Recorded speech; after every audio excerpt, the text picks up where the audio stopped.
അതെ, ഈ പ്രാവശ്യത്തെ ഗോകുലത്തിന്റെ കുറി കിട്ടി കഴിഞ്ഞാ എന്താ പ്ലാന്? ഞാനിപ്പോ അത് പറയാൻ നിക്കായിരുന്നു. അത് കിട്ടാനായിട്ടുണ്ട്. ഉം, അത് കിട്ടിക്കഴിഞ്ഞാൽ മറ്റേ വേറൊരു ഇതിന്റെ ഒരു ലേശം കട ഉണ്ടല്ലോ, ഉം, അത് കുറച്ച് അയൽക്കേണ്ട തള്ളുക. ഉം, ബാക്കി പൈസക്ക് ഉം. നിനക്കൊരു വള, സത്യം? കുപ്പിയോള പോരെ. അല്ലടാ മനമേ, എനിക്ക് അങ്ങനത്തെ അപ്പൊ ഇത് സ്വർണ്ണം ഞാൻ വാങ്ങി തന്നെ തന്നെയാണുള്ളത്. ഇതിന്റെ പോലത്തെ വേറെ മോഡൽ ഇത് മേടിച്ചു. രണ്ടെണ്ണൊക്കെ അണിഞ്ഞിട്ട് എവിടേക്ക് പോവാനാണ്? ശരി, അല്ലെങ്കിലും നിങ്ങൾ ഇക്കല്ലാണ്ട് വേറെ ആർക്കാ മേടിച്ചു തരാ? വേറെ ആർക്കെങ്കിലും വാങ്ങി കൊടുക്കണ?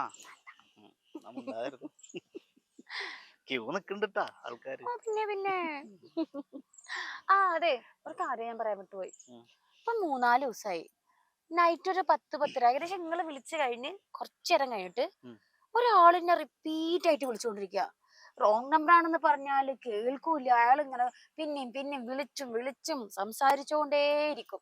ഞാനാണെങ്കിലും അയാൾ ഇങ്ങനെ തമാശയൊക്കെ പറഞ്ഞിട്ട് അതിങ്ങനെ കേട്ടിട്ട് ഇങ്ങനെ ഇരിക്കും ചെയ്യും.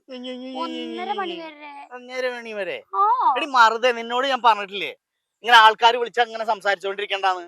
ഞാൻ ഒരു കാര്യം പറഞ്ഞു തരട്ടാ. ഞാനും നിന്റെ ഹസ്ബൻഡും അല്ലാതെ വേറൊരാളേനായിട്ട് നീ ബന്ധം ഉണ്ടാവാൻ പാടില്ല. പിന്നെ ഫോൺ ഇങ്ങനെ വരുമ്പോ ഇങ്ങനെ സംസാരിച്ചോണ്ടിരിക്കല. വളയില്ല, ഒരു തേങ്ങയില്ല. നീ വിളിക്കില്ലാന്നേ.